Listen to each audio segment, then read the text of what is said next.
Gus Dur itu orang yang sakti dan dibuktikan oleh orang banyak kesaktiannya itu. Assalamualaikum warahmatullahi wabarakatuh. Salam sejahtera untuk kita semua, selamat malam.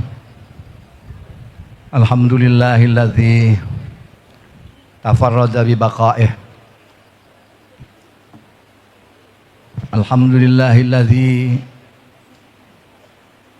khalaqal mauta wal hayata liyabluwana ayyuna ahsanu amala. Wassalatu wassalamu ala asyrafil anbiya'i wal mursalin sayyidina Muhammadin wa ala alihi wa sahbihi ajma'in. Para sesepuh, ini sepuh, para tokoh-tokoh, karena terlalu banyak tidak saya sebut satu persatu, nanti ada yang kelewatan. Jadi saya sebut saja semua sesepuh, bini sepuh, petinggi-petinggi bangsa, para tokoh-tokoh agama, ibu-ibu, bapak-bapak, saudara-saudaraku sekalian teristimewa yang saya muliakan dan saya cintai, Ibu Hajah Dr. Nuriyah Ananda Lisa, Ananda Yeni, Ananda Anita, dan Ananda Inayah. Pertama-tama saya harus memanjatkan puji syukur kehadirat Allah Subhanahu wa Ta'ala yang telah memperkenankan saya pada malam hari ini hadir ikut memperingati haul ke-10 pemimpin kita, kecintaan kita, Kiai Haji Abdurrahman Wahid atau Gus Dur. Saya diminta untuk tausiah.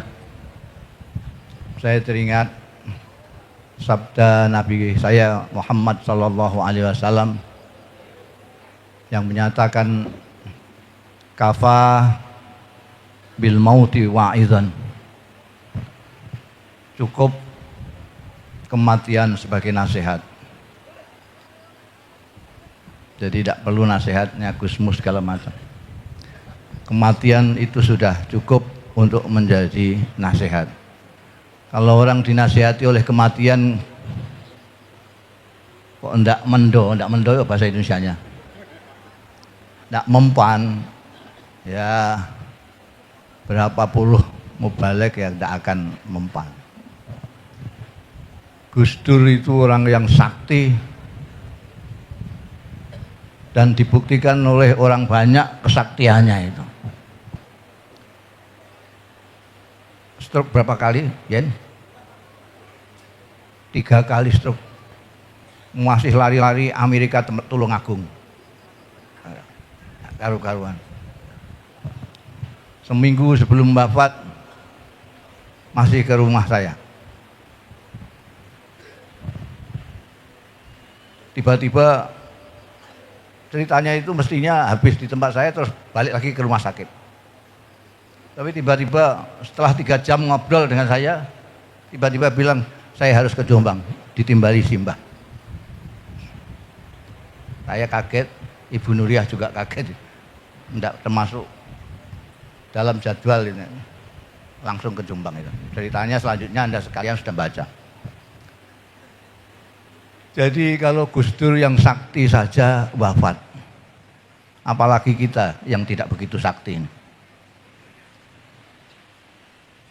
Banyak orang-orang besar, orang-orang hebat, pejabat-pejabat mati, ada yang bilang alhamdulillah, ada orang mati padahal orang besar, tapi orang alhamdulillah karena dia selama hidupnya menjadi beban. Jadi ketika mati beban dirasa hilang, alhamdulillah.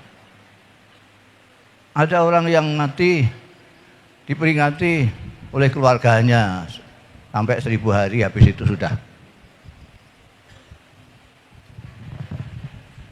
Ada yang mati seperti ayam kepelindes kol saja itu. Orang geger sebentar lalu sudah lupa. Ini Gus Dur dikholi, diperingati sampai 10 kali ini. Dan ini akan terus berlangsung kalau naga-naganya ini. didoakan setiap tahun, tidak hanya di Ciganjur, tidak aja di Tebuireng, di mana-mana.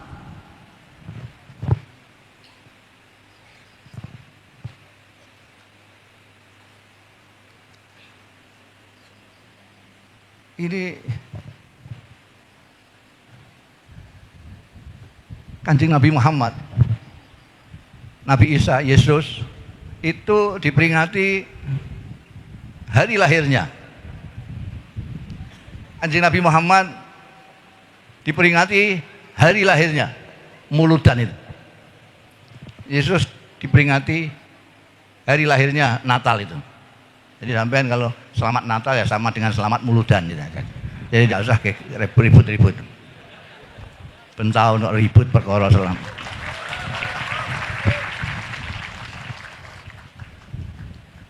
Tapi kenapa Gus Dur, penerusnya Kanjeng Nabi Muhammad Sallallahu Alaihi Wasallam, tidak diperingati hari lahirnya? Apa karena ya ini tidak tahu hari lahirnya Gus Dur? Saya saja tahu.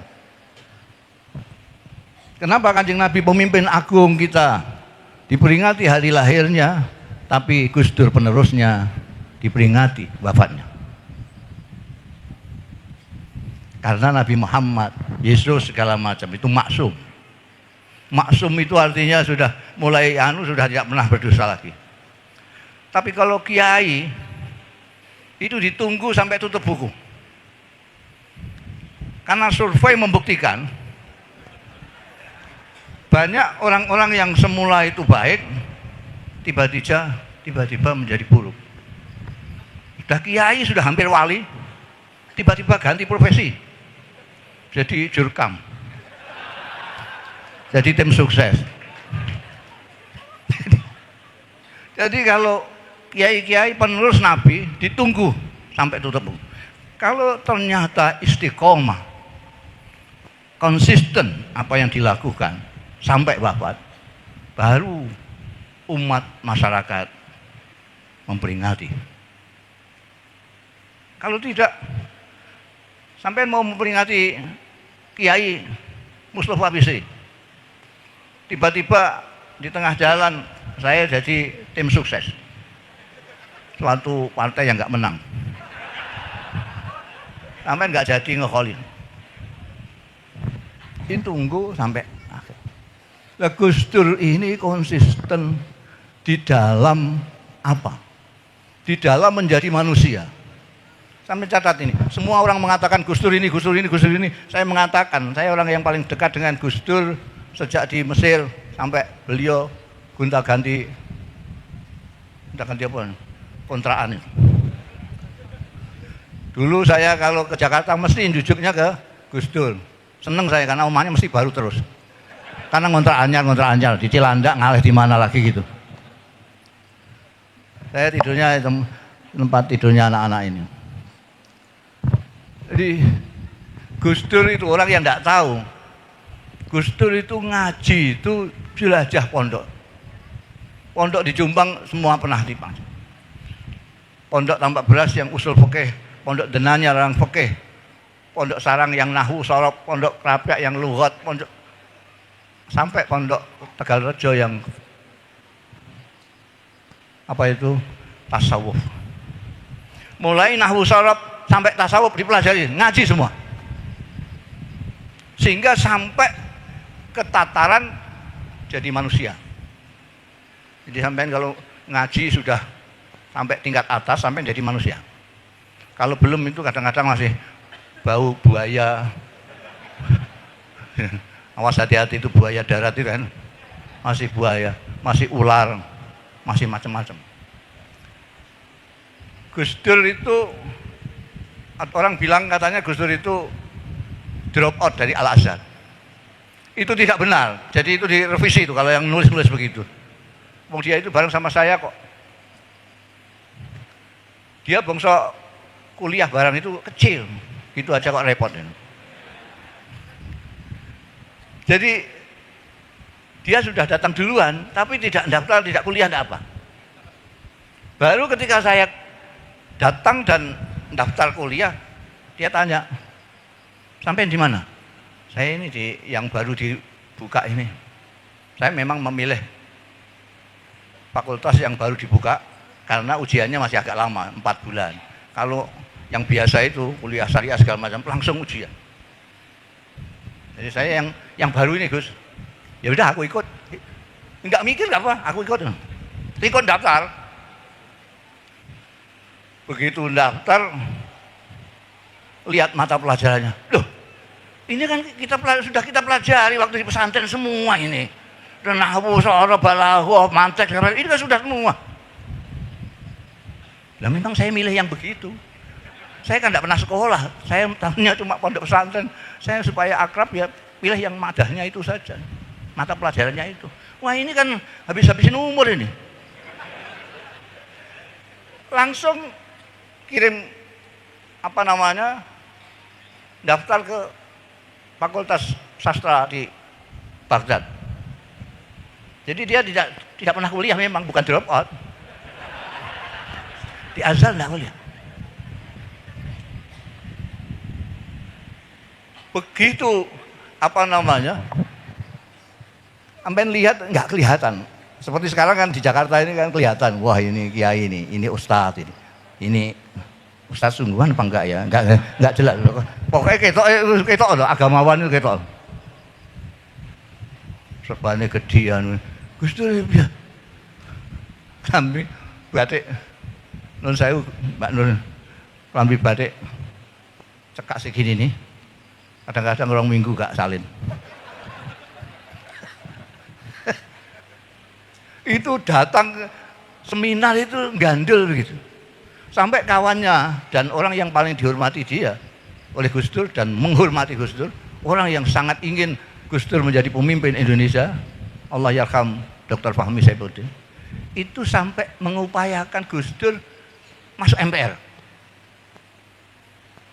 Dr. Fahmi dulu itu dekat sama siapa Pak Akbar itu yang wakil presiden dulu itu, ada Asparjo Rustan segala macam itu. Akhirnya maunya diupayakan supaya Gus Dur jadi anggota MPR.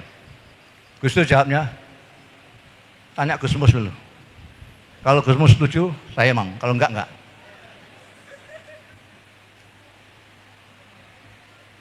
Tanya saya Dr. Fahmi, Gus, ini saya mau usahakan Gus Dur masuk MPR. Tidak setuju, enggak setuju. Saya langsung gitu aja, enggak. Nah ini rusak nanti Gus Dur ini. Dah baik-baik ke situ malah rusak. Gus Dur enggak bisa mempengaruhi orang-orang itu, enggak bisa. Malah yang pasti itu Gus Dur nanti malah dipengaruhi oleh mereka. Apa kata Dr. Fahmi? Nah itu yang kita inginkan, yaitu supaya Gus Dur terpengaruh mereka. Saya kan bingung saya. Musuh dokter ini bingung aku geneman itu. Loh bagaimana maksud sampean bagaimana? Sampean sendiri kan kita pernah ikut seminar di Sinar Kasih di mana-mana itu. Gelantungan gitu itu, sandalnya japit. Lambine buatik. Kena wis tambalan gak karu-karuan. Padahal dia ditunggu-tunggu di dalam seminar itu. Nah kita kan maunya enggak begitu. Maunya kita jadi pemimpin. Jadi kalau nanti dia di MPR, sebentar saja. Nanti dia sudah akan bisa pakai sepatu. Bisa pakai desi. Bisa pakai jas. Ternyata tujuannya itu toh. Dan memang berhasil. Jadi presiden mesti iso sepatunan. Ini betul. Nah, sampai saya itu kadang-kadang lupa kalau Gus Dur itu sudah jajah pondok kemana-mana itu. Ketika dia diminta oleh Mbah Lim di Klaten untuk ngimami subuh, saya itu sempat was-was sih. Iki iso kunut apa ora?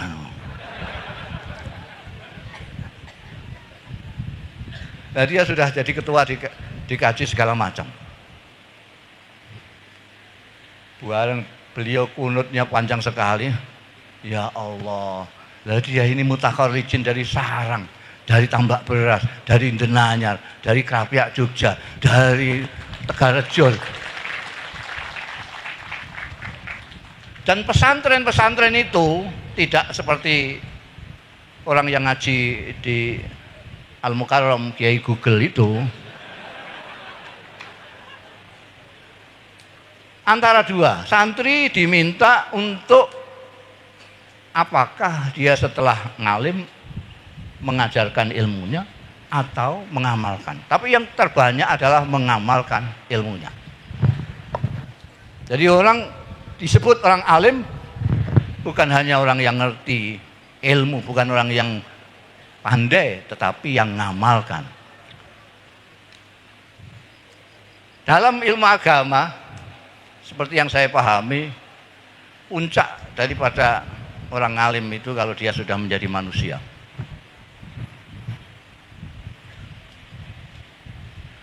Manusia seperti Kanjeng Nabi Muhammad SAW, manusia yang mengerti manusia, manusia yang memanusiakan manusia. Sekarang banyak sekali pemimpin itu yang tampaknya seperti manusia, tapi nggak ngerti manusia. Kalau tidak seperti dia, dianggap tidak manusia. Jadi ukurannya manusia itu dia. Tidak ngerti. Mentang-mentang dia ahli wiridan, ada orang datang minta ijazah. Saya kok sumpek dada saya, mbok saya dikasih wiridan. Ya ini baik, ini dibaca habis sembahyang ya. Ayat kursi ini dibaca habis sholat 35.000 kali ya. Ini meskipun diundang kiai, dia nggak ngerti manusia. Karena ukuran manusia dirinya sendiri. Sekarang banyak orang ukurannya dirinya sendiri. Dan memanusiakan manusia. Kanjeng Nabi Muhammad SAW itu ngerti manusia. Ini ada yang TK, bahkan ini PAUD, ini SD, ini SMP, ini SMA, ini perguruan tinggi. Gus Dur juga begitu. Tidak semua orang diomongi Gus Dur sama. Enggak seperti, enggak usah nyontohkan orang sih. Itu orang TK ditausiai kayak mahasiswa, dikuliahi mahasiswa, kopior sirai, ambiar bahasanya Inayah ini. Ahli Nabi tahu. Makanya orang yang ngaji hadis, sabda-sabda Rasulullah Sallallahu Alaihi Wasallam akan melihat banyak sekali hadis-hadis yang berbeda-beda sesuai dengan mukhatabnya. Tidak sama. Ada yang ausini ya Rasulullah, qala la taghdab. Ausini ya Rasulullah, la takzib, dan terus-terusnya. Bahkan Kanjeng Nabi sendiri mengajarkan khadibin nas ala qadri uqulihim. Tadi saya baca muqaddimah, tadi saya pakai alladzi khalaqal mauta wal hayat liyabluwana ayyuna ahsanu amala. Saya iktibas surat Tabarak. Jadi Tuhan menciptakan hidup dan mati ini untuk menguji kita.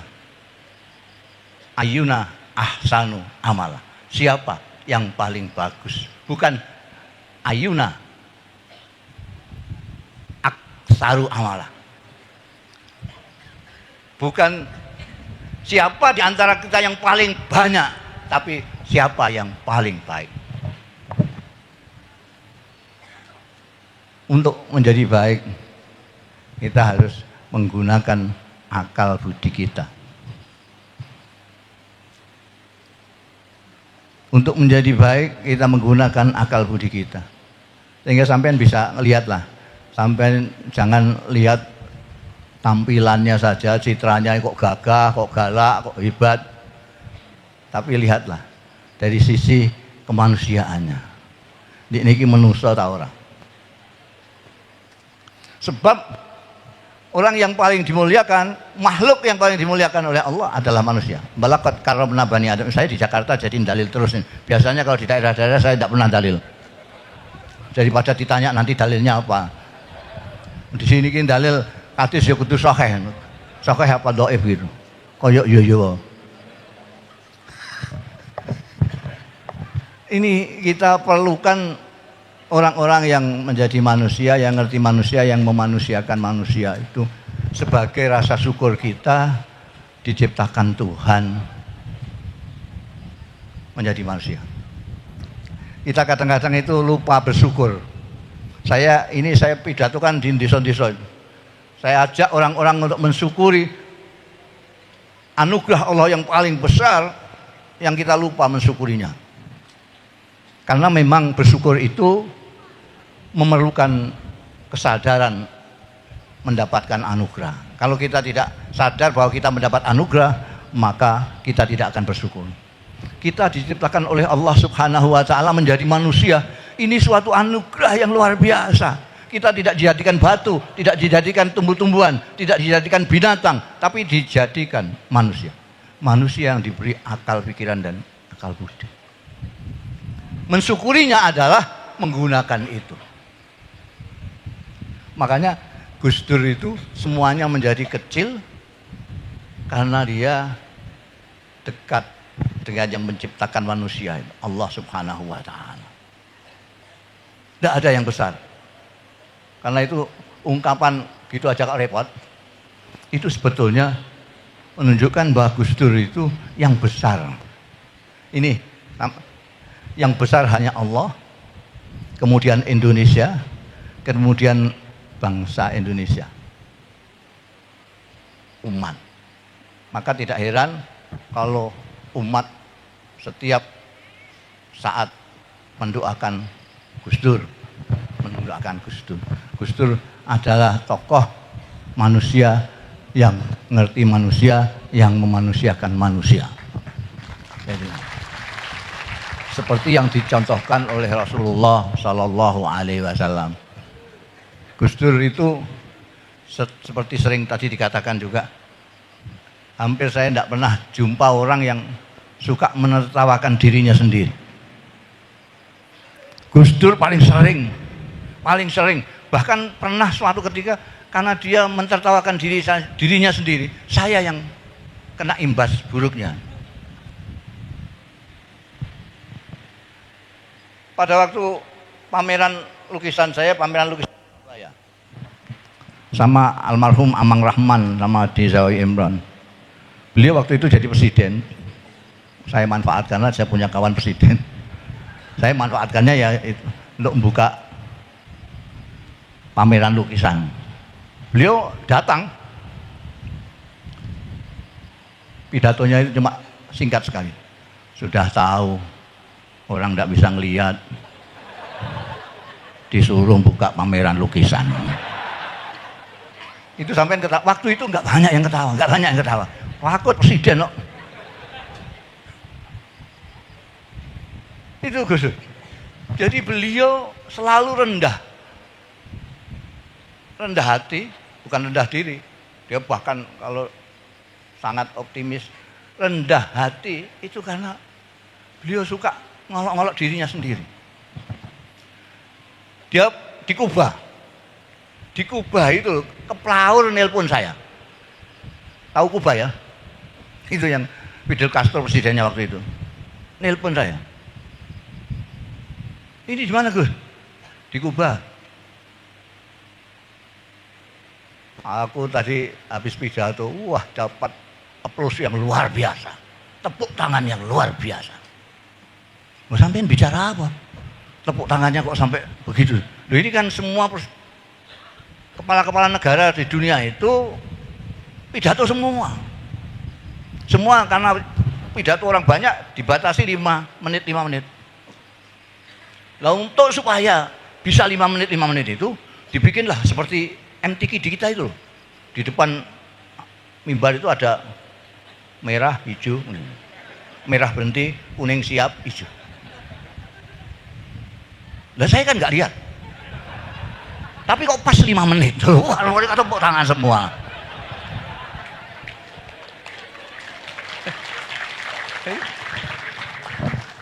Tapi yang paling itu yang saya katakan, beliau ngolok-ngolok dirinya sendiri, tapi mengorbankan saya.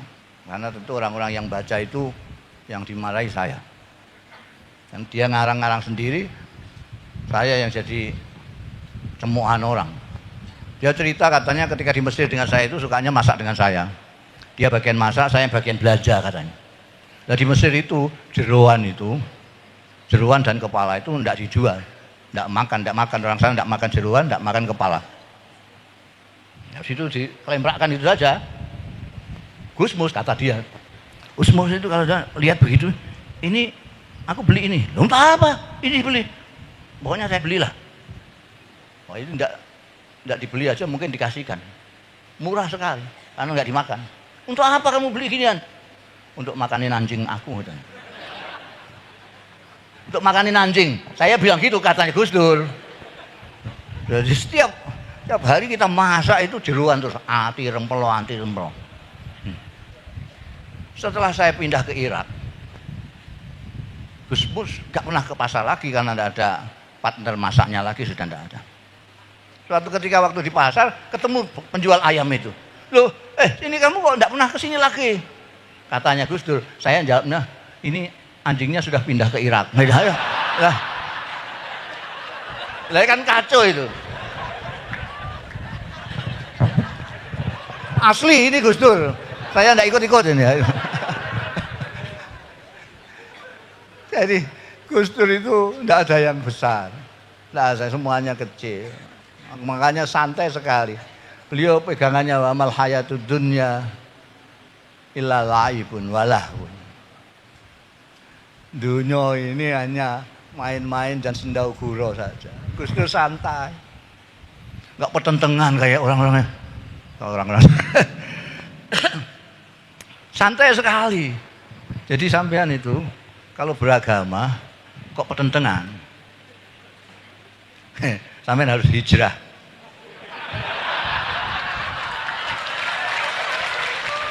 Hijrah, cari ustaz, cari kiai yang ngaji. Itu terang-terangan saja saya. Kalau sampean beragama kok membenci saudaramu sendiri sesama manusia, hijrah. Pindah, cari kiai. Hijrah. Kalau sampean tetap di situ, sampean akan keplek-keplek nama malaikat.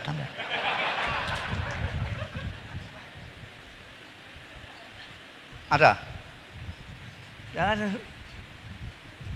Wa mal hayatud dunya illa lahwun walaibun walad darul akhirati khairun lil ladzina taqau. Belakangnya apa tulisannya? Afala taqilun? Enggak punya akal kamu? Agama itu santai. Wong Tuhan itu sudah peso kita, dapur kita itu Gusti Allah tahu. Aku memang di dapurmu kok kayak saru, dapur kita. Potongan kita itu potongan. Ya Allah, ini kita ini sudah paling akhir, makhluk paling akhir kita ini. Wong kiamat sudah kemarin itu tahun 2012. Ini udah 20 kan sudah kelewat itu. Jadi sampean masih ngaji, sampai masih selawatan itu udah masih bagus sekali, bagus sekali. Mesti swargane mesti anu. Kok pertentangan itu lah apa? Santai. Orang-orang seperti kita ini, sampean bayangkan, umpama ditakdirkan Tuhan hidup zaman Kanjeng Nabi Muhammad. Coba sampean pikir yang cerdas. Orang seperti kita ini, seandainya ditakdirkan Tuhan hidup pada zaman Rasulullah Shallallahu Alaihi Wasallam, kira-kira kita ini ikut Kanjeng Nabi apa ikut Abu Jahal? Jawab dengan cerdas sambil cermin muka kita. Kira-kira kita itu pantas enggak? Meskipun yang hebatnya seperti Imam Masjid Istiqlal, kira-kira beliau sanggup duduk bersama dengan Sayyidina Ali misalnya? Lah kemarin di Jakarta itu ada gambarnya politisi-politisi konyol itu. Di sini ditulis Sayyidina Ali, sini ditulis Sayyidina Umar. La ilaha illallah. Goblok kok tikal-tikal begini.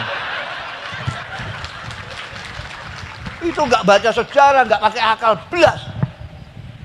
Jadi kiranya dia itu siapa? Sombongnya kok sampai segitu. Ya sing dipasang gambar ya meneng ae.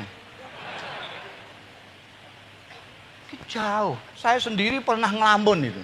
Wah, kalau saya ditakdirkan hidup zaman Rasulullah, enak sekali saya.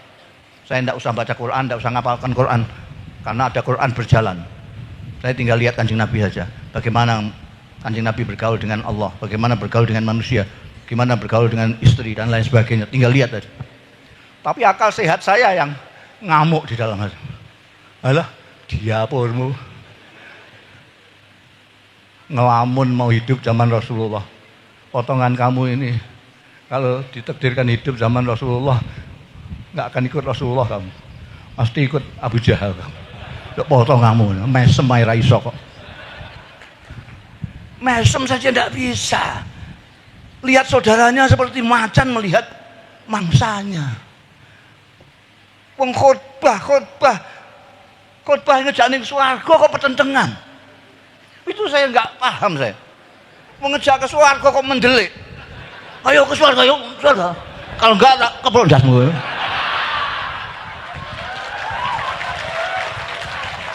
Loh ini bagaimana ini? Ini Pak, ini orang Jakarta. Saya enggak. Kalian ketawa mesti tahu seperti itu. Itu sombong sekali. Menyalahkan sana, menyalahkan urusan yang kecil. Tanyakan kiai yang kecil ini. Ini kiai belum gede. Tapi kalau melihat itu, mereka prihatin sekali. Ini orang nggak ngaji, tapi dikiaikan di sini.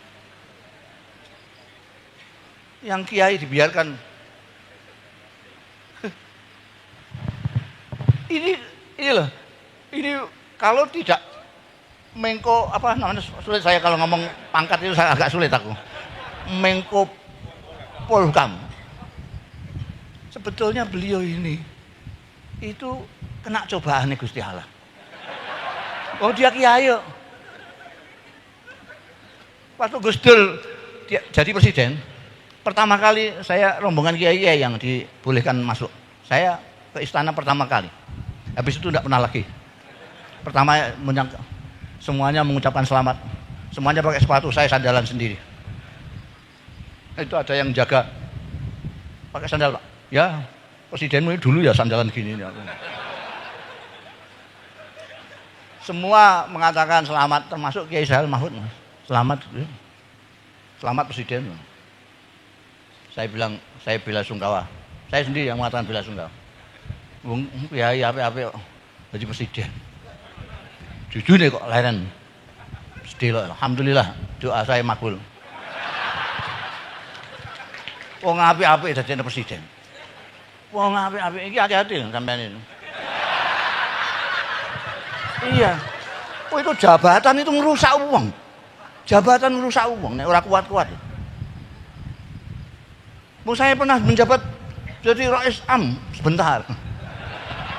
Wah rasanya harus kudu fatwa terus saja saya.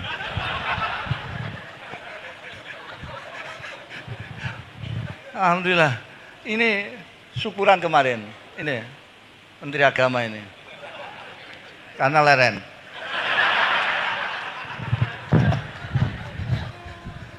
Jadi ini kiai tapi ketutupan. Kiai ketutupan pangkatnya. Ini sebetulnya kiai. Lalu dilecehkan di sosial media itu. Saya ngikuti itu. Dibully orang ini. Oh itu nggak ngerti dalil. Lu nggak ngerti dalil gimana? Ini kiai Madura. Mereka itu maksudnya orang kalau sudah jadi orang pangkat, kiainya hilang. Memang ketok itu hilang. Saya sendiri juga tidak lihat lagi kalau Pak Mahfud ini kiai sudah. Menko Polham. Menko Polhukam. Jadi apa namanya, saya tenang. Sampean kalau kurang yakin dengan omongan saya, sampean tanyakan kiai-kiai yang dekat sini. Ini Kiai Muhsin, ini ada kiai, ini kiai ada Kiai Husain, ada kiai ini. Ini semua kiai-kiai. Sampean tanyakan, omong saya benar apa enggak? Jadi beragama itu bukan beban. Kita sudah mikirno regane lombok barang. Emeh beragama kok langeling ini, ya Allah. Rumangsane Gusti Allah iku rumangsane wajeme ora mendelik terus. Ya orang itu lucu. Kalau dia marah, dia bilang Gusti Allah marah. Rumangsane gitu. Kalau dia mangkel, rumangsane Gusti Allah ya mangkel. Lho iku kok ndas kok gedene semono iku. Ini orang terlalu takabur, menyamakan dirinya dengan Gusti Allah. Kalau dia nggak senang, Gusti Allah nggak senang ini. Seenak saja menistakan ini, menistakan itu. Pokok dia purmu sithik-sithik nistakan. Wis ora ngaji, lughat ora ngaji, gramatikal, gak ngaji apa-apa wis ngono kuwi.